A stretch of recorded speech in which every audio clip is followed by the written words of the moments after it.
누가복음 18장 9절에서 14절까지의 말씀입니다.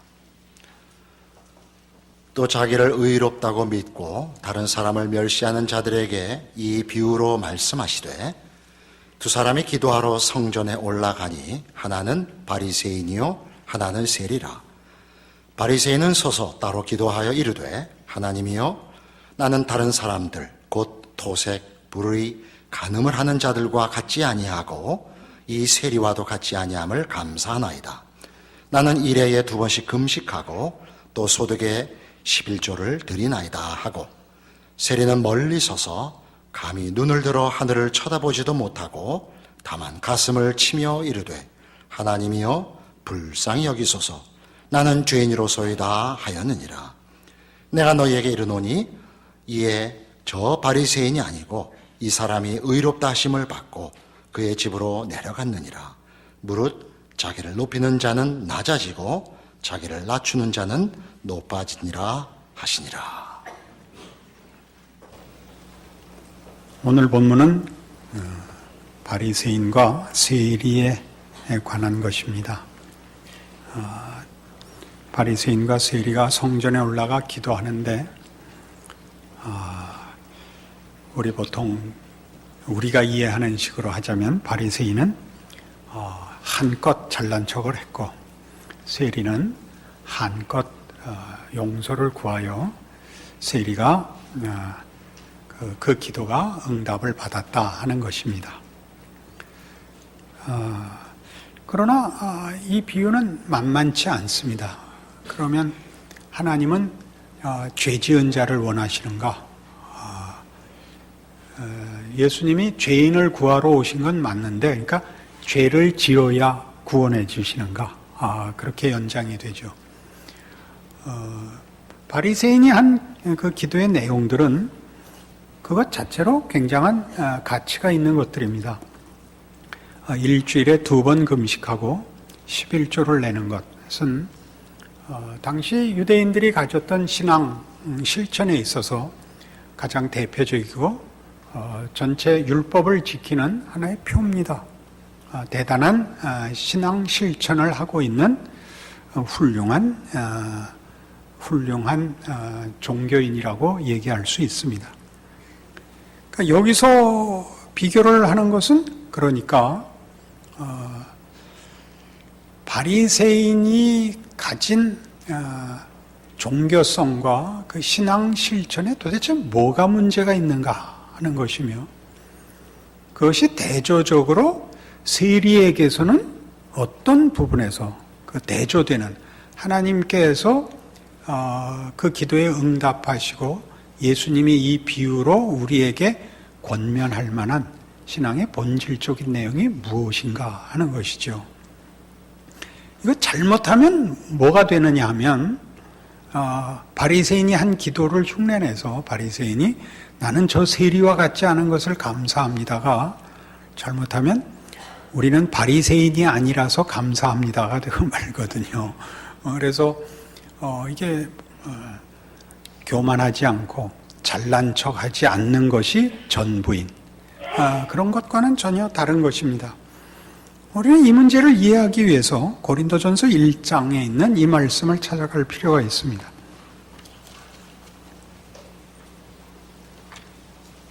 고린도전서 1장 26절, 형제들아 너희를 부르심을 보라. 육체를 따라 지혜로운 자가 많지 아니하며 능한 자가 많지 아니하며 문벌 좋은 자가 많지 아니하도다. 그러나 하나님께서 세상에 미련한 것들을 택하사 지혜 있는 자들을 부끄럽게 하려 하시고, 세상에 약한 것들을 택하사 강한 것들을 부끄럽게 하려 하시며, 하나님께서 세상에 천한 것들과 멸시받는 것들과 없는 것들을 택하사 있는 것들을 폐하려 하시나니, 이는 아무 육체도 하나님 앞에서 자랑하지 못하게 하려 함이라. 아무 육체라도 하나님 앞에서 자랑하지 못하게 하려고 하나님이 못난 자들을 부르신다라는 것이 오늘 이 바리새인과 세리의 기도의 비유로서 예수님이 우리에게 설명하려는 아주 중요한 내용입니다. 인간이 자랑할 수 있는 최선의 것이 가장 못난 자에게 허락하시는 하나님의 은혜만 못하다, 그겁니다. 그러니까 잘한 것에 보상으로 주는 것이 아니라 못난 자에게 주는 은혜가 우리가 할 수 있는 최선을 한 것보다 크다를 우리에게 확인시키기 위하여 이 비유가 등장했다 하는 것입니다. 고린도 교회는 재주가 많은 교회였습니다. 지식과 은사가 특별히 많았던 교회고, 그래서 당연히 그 고린도 교회 성도들은 자기네들이 우수해서 예수를 믿는 도를 이해했다.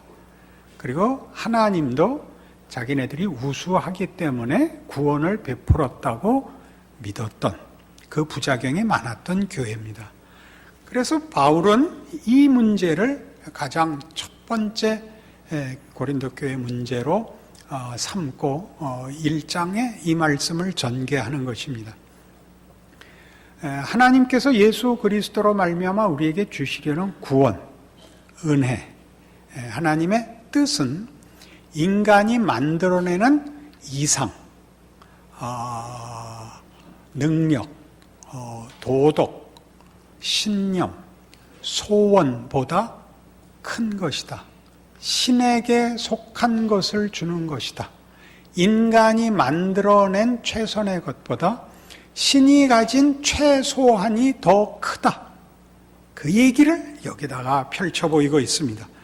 그것이 27절 보시면, 그러나 하나님께서 세상에 미련한 것들을 택하사 지혜 있는 자들을 부끄럽게 하려 하시고, 세상의 약한 것들을 택하사 강한 것들을 부끄럽게 하려 하시며, 세상에 천한 것들과 멸시받는 것들과 없는 것들을 택하사 있는 것들을 폐하려 하신다, 이겁니다. 기독교 신앙 안에서 가지게 되는 구원 얻은 자에게 허락된 신적 은혜들은 세상이 어떤 능력으로나 어떤 노력으로나 소원으로 성취한 것으로 대신할 수 없는 큰 것들이다, 이거죠. 우리 기독교 신앙에서 가장 많이 드러나는 덕목들을 보십시오. 원수를 사랑하라, 이거죠. 오른편 뺨을 맞으면 왼편 뺨을 대라. 억지로 우리를 가자면 심리를 가라. 이런 것들입니다. 용서와 온유와 겸손과 자비와 양선과 오래 참음 같은 것들입니다. 세상이 만들어내는 것과는 비교가 안 되는 것들이죠. 그래서 지금 바리새인의 기도에서 문제가 되는 것은 그가 잘못한 것이 없고 잘했음에도 불구하고 일주일에 2번 금식을 하고 11조를 바치는 것으로 대표된 그의 신앙생활이 이런 부작용을 낳고 있다는 것이죠. 나는 이 사람들과 다릅니다. 바로 그 부작용이 나오는 것입니다. 본문으로 돌아가시면 우리 누가복음 18장 11절에 바리새인은 서서 따로 기도하여 이르되 하나님이여 나는 다른 사람들 곧 토색, 불의, 간음을 하는 자들과 같지 아니하고 이 세리와도 같지 아니합니다. 이게 그의 옳음, 그의 훌륭함의 부작용이라니까요. 너무 잘나서 모든 사람과 구별되어 모든 사람을 멸시하고 정죄함으로 옳다고요. 어떻습니까? 모든 사람과 불화하고 정죄하여 옳은 것은 기독교 신앙이 적극 반대하는 것입니다.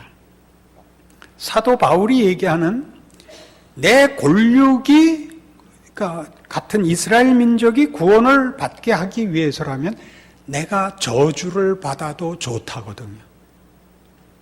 모세가 범죄한 이스라엘 백성을 그 금송아지 만들어 경배한 이스라엘 백성들을 하나님이 진노하여 진멸하고 모세로 하여금 새로 민족을 만들겠다고 하자 이 사람들을 죽이려면 내 이름도 생명책에서 지워주십시오라고 했거든요. 그 하나님이 우리에게 허락한 용서나 겸손이나 사랑이라는 것은 이렇게 관계에 관한 것입니다. 훨씬 중요한 것이죠. 그러니까 이 바리새인의 기도는 참으로 독특하게도 하나님이여 나는 다른 사람들 곧 토색 불의 간음을 하는 자들과 같지 아니하고 이 세리와도 같지 아니함을 감사합니다.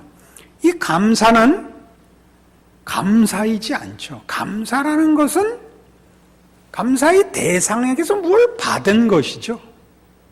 지금 이 바리새인은 하나님으로부터 무엇을 받아서 감사하는 것이 아니라 자신의 잘난 것을 와서 하나님의 이름을 빙자하여 떠드는 것에 불과하지요.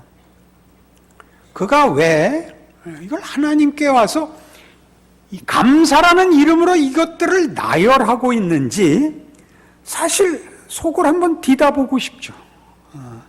정말 감사냐? 이게 기도냐라고 묻고 싶단 말입니다. 무시무시한 문제 아닙니까? 우리가 기독교 신앙을 가지면 우리가 제일 처음에 받는 시험과 오해는 무엇이냐 하면 우리가 기독교 신앙을 지킴으로써 가지는 종교심이 세상의 도덕과 윤리보다 높은 것을 인하여 세상이 항복할 것이라고 기대하는 것입니다. 세상이 항복한다는 것은 그래서 우리 인생에 세상으로부터 보상이 있을 것이라고 생각한다는 사실입니다. 세상의 도덕과 세상의 윤리, 세상의 법들은 최소한의 자기 변명일 수도 있고 증명일 수도 있고 자랑일 수도 있지만 기독교에서 말하는 도덕과 법을 상회하는 기독교 신앙의 핵심인 사랑이나 믿음이라는 것은 상대방을 위하여 희생하는 것이거든요. 보상을 받는 것이 아니라 억울해지는 것입니다. 괄세를 받는 것입니다. 기꺼이 섬기고 종이 되는 것입니다. 그것은 우리가 만들어내지 못합니다. 이게 우리가 분명히 알아야 되는 부분이죠. 인간은 자기가 신입니다. 모두를 자기 신하로 부려야만 직성이 풀리는 자입니다. 그가 예수 안에서 하나님을 믿게 되어 비로소 하나님의 백성으로 무릎을 꿇게 되어 하나님의 뜻에 기꺼이 자신을 순종하는 자가 되어 하나님이 모든 영혼을 위하여 그 아들을 보내신 방법으로 자신의 인생을 살기로 결정하는 것이 기독교 신앙입니다. 여긴 자랑이 없습니다. 여기에야말로 진정한 감사가 있죠. 세리의 기도가 받아들여진 것은 바리새인이 자기가 만든 것을 펼쳐놓아 확인을 했다면 세리는 자기가 내놓을 것이 없으므로 하나님 앞에 달라고 했다는 사실이죠. 하나님 것을 주십시오. 은혜와 용서를 베푸소서죠. 그러니까 바리새인에게서는 이게 없죠. 은혜를 받은 자의 책임. 은혜는 은혜를 낳습니다. 이게 은혜의 책임입니다. 용서와 끌어안음이 없고 세리는 감히 얼굴을 들 자격이 없는데 무슨 정죄를 하겠으며 누구를 흉보겠습니까? 우리가 기독교 신앙을 훈련받아 보면 기독교 신앙은 깨우침에서 오지 않습니다. 노력해서 오지도 않습니다. 당해봐야 합니다. 무엇을 당해봐야 하느냐 하면 자기가 누구인가를 확인해야 합니다. 우리는 기독교 신앙이 초월이라는 이름으로 하나님의 전능하심과 하나님의 유일한 권세를 근거로 하여 신앙이라는 이름으로 하나님을 끌어들여 안전을 보장받고 싶습니다. 그것이 여러 가지 세부적인 기도 제목으로 나오는데 건강 주십시오, 애들 공부 잘하게 해주십시오 라는 식으로 나옵니다. 그 기도 물론 해야 됩니다. 물론 해야 되지만 뿌리를 더듬어 올라가 보십시오. 우리가 이 세상의 것을 확보하는데 하나님의 도움이 필요하고 우리의 안전을 확보하는 것은 세상 것이기 때문에 하나님을 불러 세상의 힘을 확보하게 해달라고 기도를 하죠. 하나님이 이 기도 잘 안 들어주시는 걸 감사하게 생각하셔야 됩니다. 제 경우를 보면 가장 강해진 때가 언제냐? 아플 때입니다. 아주 아파서 올해를 못 넘기겠다 이런 생각이 들면 그 해는 설교도 좋고 담대합니다. 겁날 게 없습니다. 여러분 실제로 그렇습니다. 잃을 것이 없다는 걸 깨달아야 무엇을 끝까지 붙잡고 무엇은 놓을 것인가가 분명해집니다.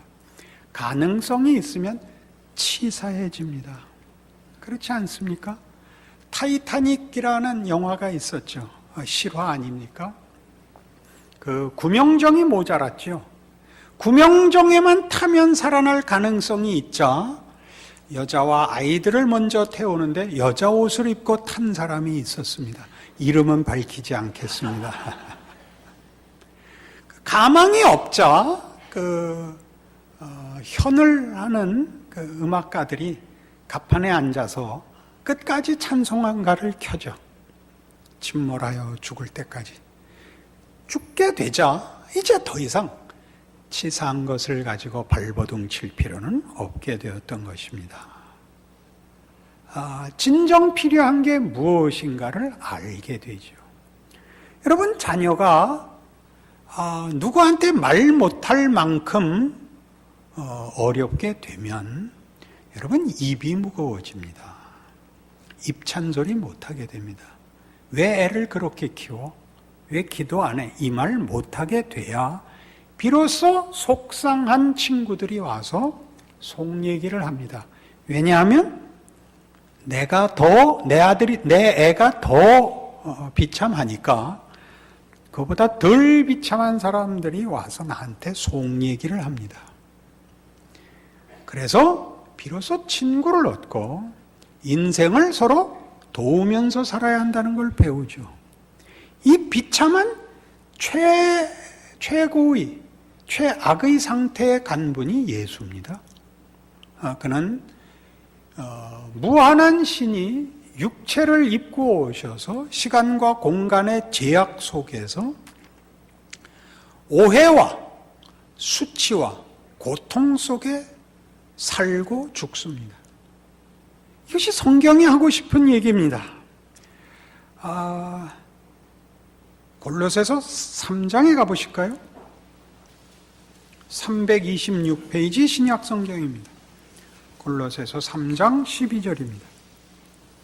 그러므로 너희는 하나님이 택하사 거룩하고 사랑받는 자처럼 긍휼과 자비와 겸손과 온유와 오래 참음을 옷 입고 누가 누구에게 불만이 있거든 서로 용납하여 피차 용서하되 주께서 너희를 용서하신 것 같이 너희도 그리하고 이 모든 것 위에 사랑을 더하라.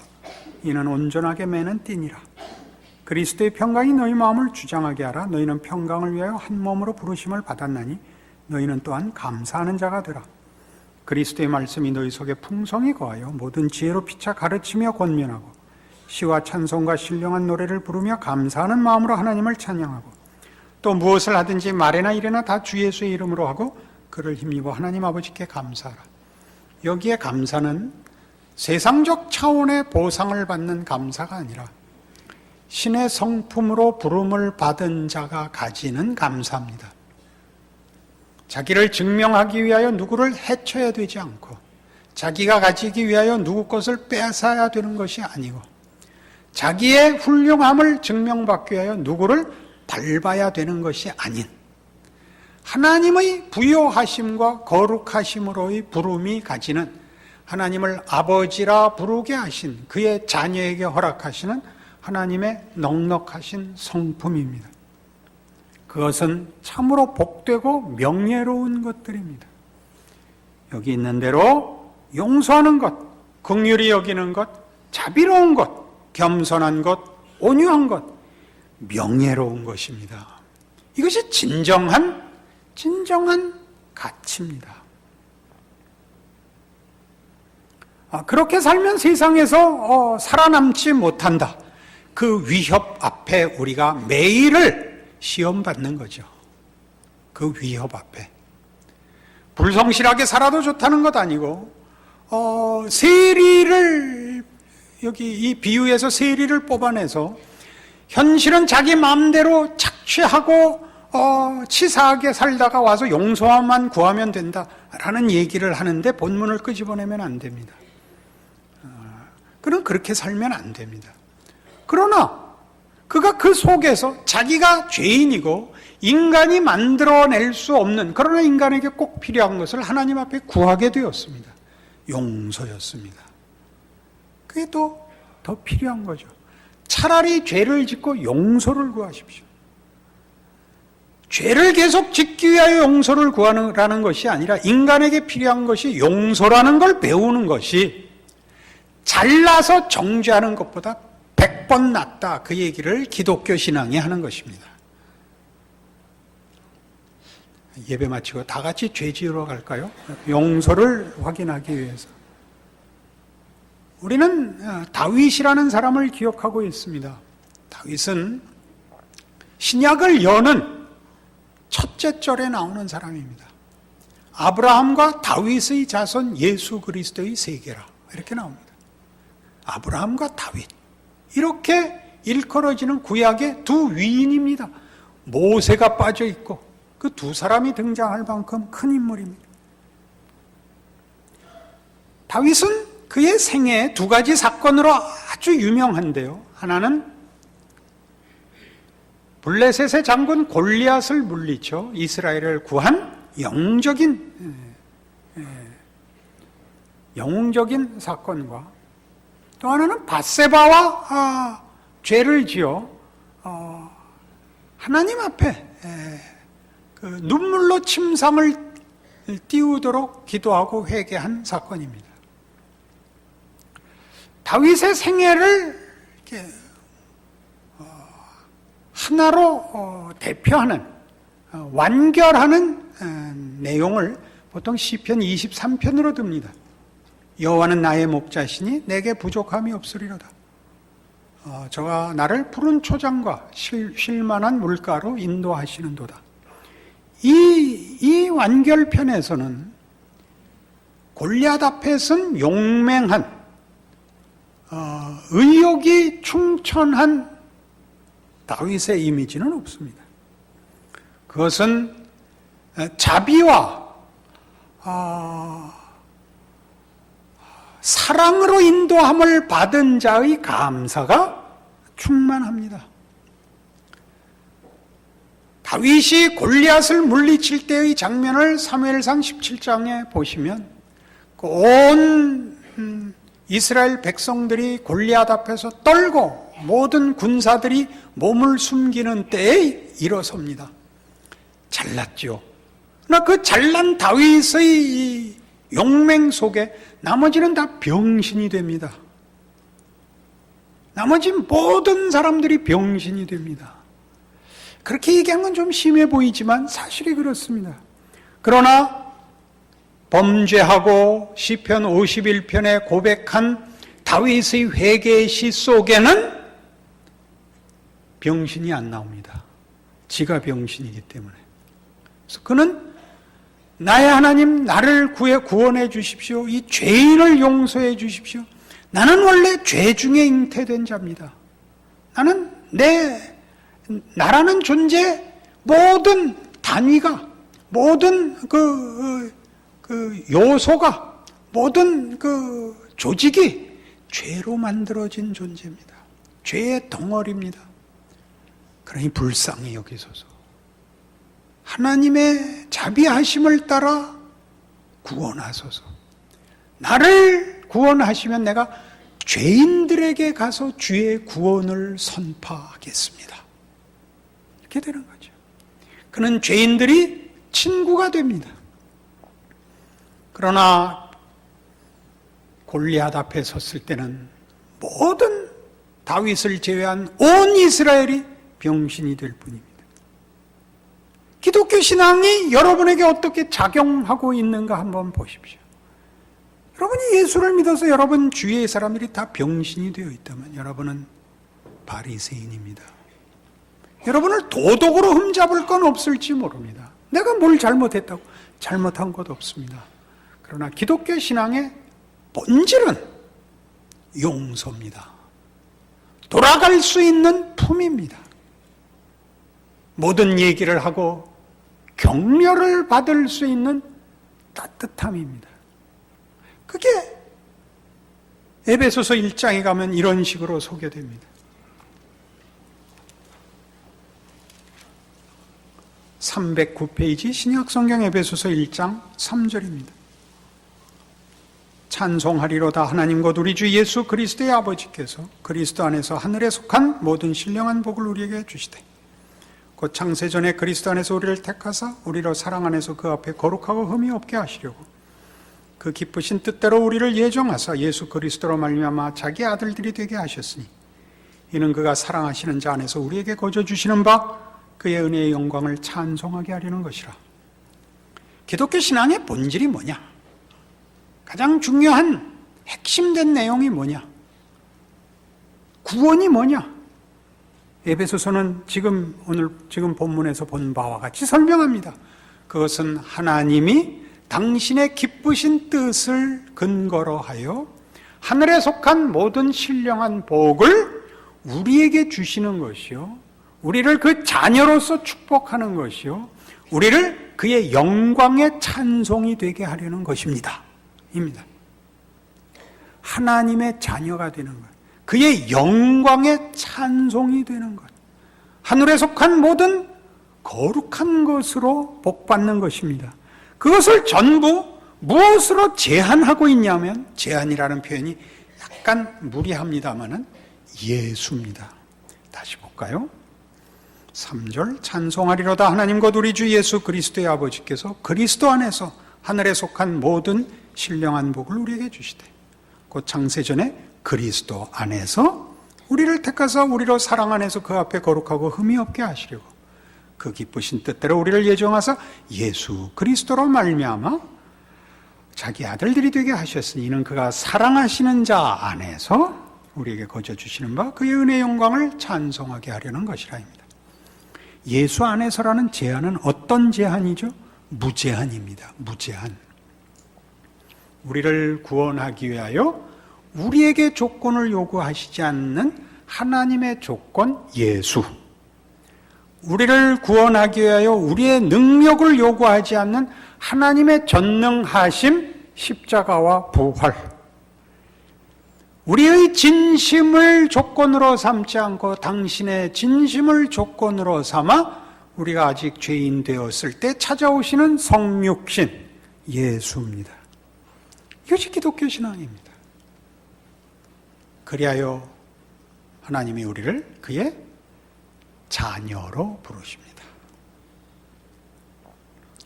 우리가 예수를 믿는다는 말에 이 위대함과 이 놀라운 조건을 확인하지 못한다면 기독교 신앙은 감사한 것이 될 수가 없습니다.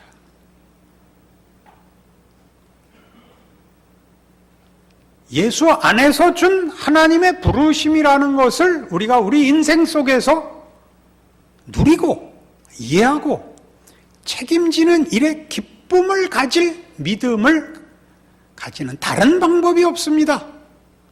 바로 오늘의 이 내용들입니다. 짧은 인생입니다. 하나님을 동원하여 삶을 확인하고 안심할 조건들에 써먹지 마시고 하나님의 자녀로 부름받은 자의 복을 누리는 데 쓰십시오. 나머지는 어떻게 되느냐? 하나님께 맡기십시오. 굶는데요? 같이 굶지요 뭐. 게으르고서 그 말을 할 수는 없습니다. 노력을 해도 안 되는데요? 그건 우린 잘 모릅니다.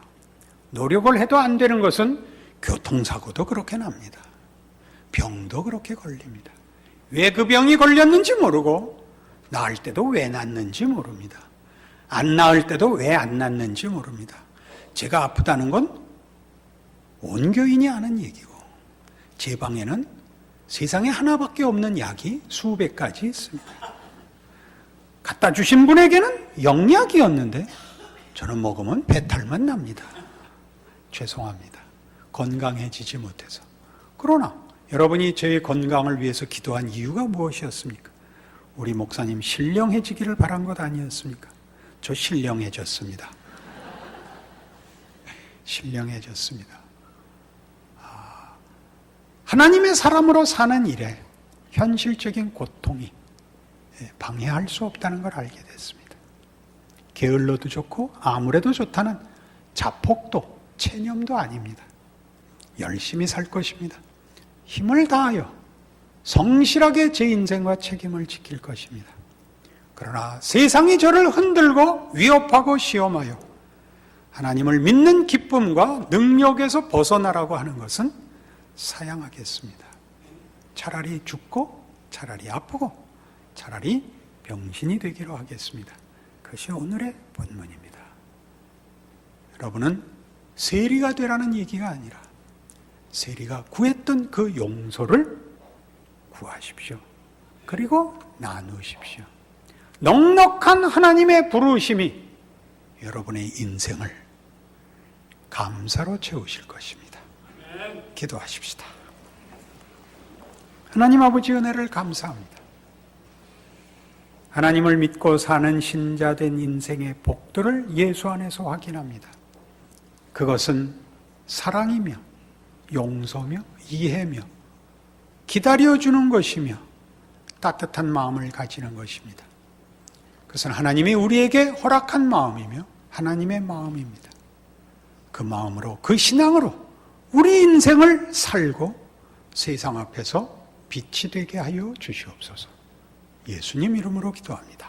아멘.